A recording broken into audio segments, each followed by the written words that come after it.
Kieran Colton here, and today I wanted to talk about some blues turnarounds. So if you're playing the blues, you're going to be playing over a 12-bar progression pretty often, and the last two bars of that progression is what we call the turnaround. So that's where instead of just playing the chords as written, so the 1 chord and the 5 chord, we can put some parts in there that generally have some chromatic movement that signal the end of the progression and turning around, going back to the start. Now, the reason I called this video 3 turnarounds I wish I learnt 20 years ago is because when I first learnt the guitar around the age of 14, 15, I learnt one turnaround, so I learnt this one here.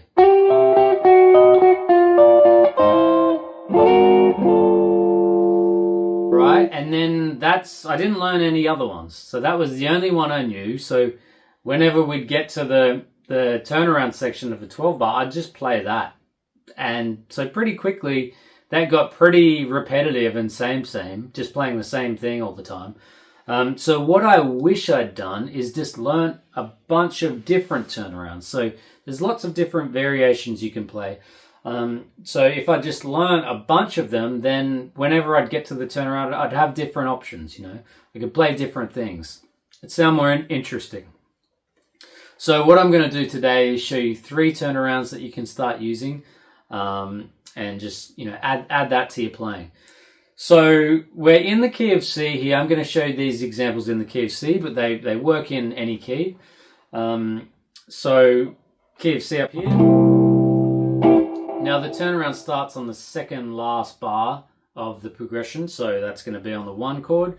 So let's look at this first example, right? It's going to sound like this.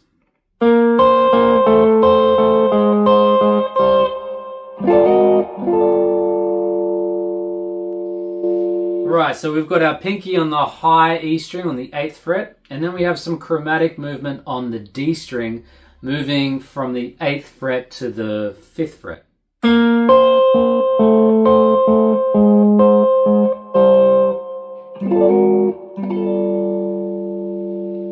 And what I'm doing at the end there is I'm hitting the 5 chord, the G7. I'm playing a G9, which you can do as well. And I'm just sort of moving up a semitone and then just landing back on that G7. So that's a good way to target the 5 chord. You'll hear that a lot. All right, so let's hear how that sounds in context.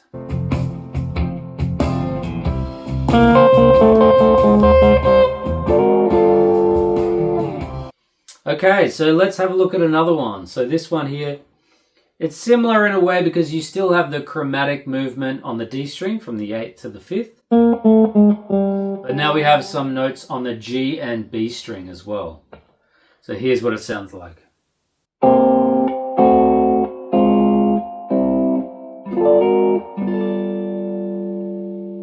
One more time.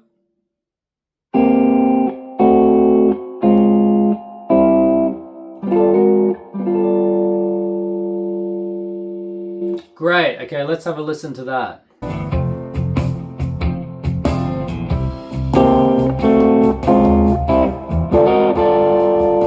Okay, this last one here, it's got a bit of a stretch in it, so we start out like this. All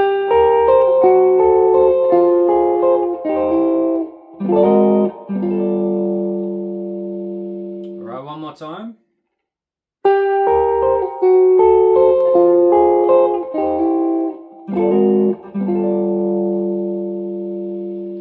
Okay, let's have a listen to that.